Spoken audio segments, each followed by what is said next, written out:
حضرت بلال کہتے ہیں میں ایک دن مجھے بخار چڑھ گیا بڑا تیز، میں لوگوں کو جانتا نہیں تھا، فرماتے مجھے تیز بخار چڑھ گیا تو ٹھنڈ بڑی سخت تھی، میرے مالک نے مجھے کئی کلو جون دیے پیسنے کو چکی پہ، کہتے ہیں میں بیمار تھا تو میں نے کچھ دوائی لی جو اس وقت موجود ہوتی تھی، تو میں نے ایک لحاف لیا، دودھ پیا تو مجھے نیند آ گئی، جب میں سویا تو میرا مالک آ گیا، اس نے آ کر کے مجھے سوئے ہوئے دیکھا تو کھینچ کر کمبل اتارا، رضائی اتاری، لحاف اتارا، کہنے لگا اب تیری سزا یہ ہے کہ تو کھلے میدان میں بیٹھے گا، وہاں چکی پیسے گا، اور دوسری سزا یہ ہے کہ تجھے قمیض پہننے کی بھی اجازت نہیں۔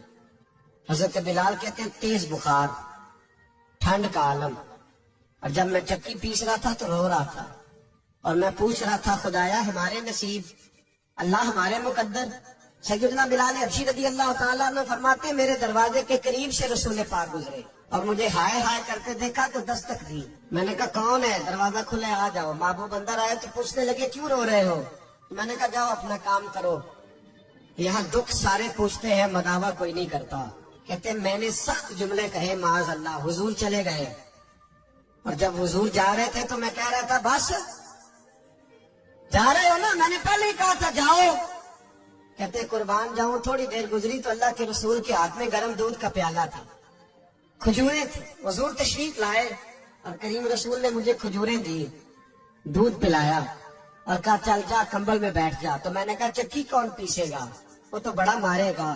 کہتے ہیں لوگوں، فرماتے ہیں میرے حبیب کے میں قربان جاؤں، مصطفیٰ کریم نے فرمایا تو بیٹھ رضائی میں اور آج تیرے حصے کی چکی میں پیسوں گا۔ کہتے ہیں ساری رات حضور چکی پیستے رہے، سویرے میں اٹھا اور میرے حبیب پاک نے مجھے وہ سارا کچھ دیا اور خود چلے گئے۔ اگلی رات پھر آئی تو حضور پھر آ گئے، مجھے پھر رضائی میں لٹایا، دودھ پلایا اور ساری رات چکی پیسی۔